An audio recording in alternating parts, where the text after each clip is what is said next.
In Tom Karen's Cambridge house, toys, games and sculptures pepper every surface.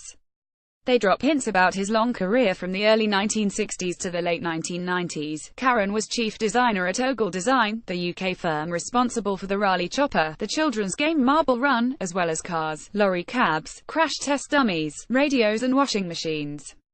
He has a chopper permanently propped up in the front room, and points to its key innovation, the large back wheel. It symbolized the power going through the back, like a Formula One car. At 91, and 20 years after he officially retired, Karen is still designing, for his own pleasure, bird sculptures, corrugated cardboard trees and games. A garage serves as his workshop and is filled with inventions and works in progress. A drill, bandsaw and sander are lined up on an old table. "I'm happier here than anywhere else," he says. But the back of the house, a kitchen, dining room and studio, is where he spends most of his time.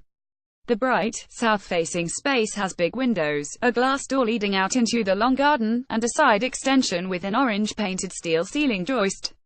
Photograph Suki Danda for The Guardian. His modest Victorian terrace is a far cry from his childhood home, an imposing building in the Czech city of Brno. "We had a swimming pool, tennis court, huge greenhouse, vegetable garden, servants," he recalls. The city is ringed with wooded hills. Cambridge is a bit flat in comparison. The wealth came from a brickworks set up by his great-grandfather. In 1939, when Karen was 13, the family fled as the German army advanced. They traveled from Belgium to France to Portugal, before landing in the UK in 1942. The surname Cohn was changed to Karen when he was naturalized here.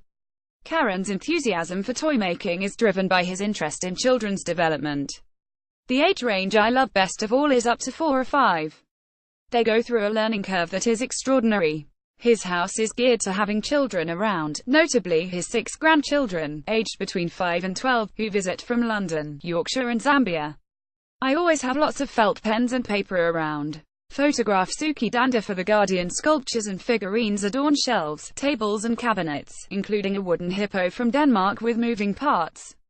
"He's so clever, I just adore him." Karen himself has created an outsize mobile phone and hedgehog from driftwood and rusty nails, as well as a tiger from Tesco packaging. He loves making birds with their wire skeletons and paper bodies. They are a common theme throughout the house.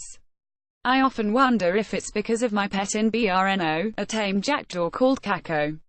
He loved me. He would fly around the house and sit on my pillow." He gives the impression there are a lot more inventions in him yet.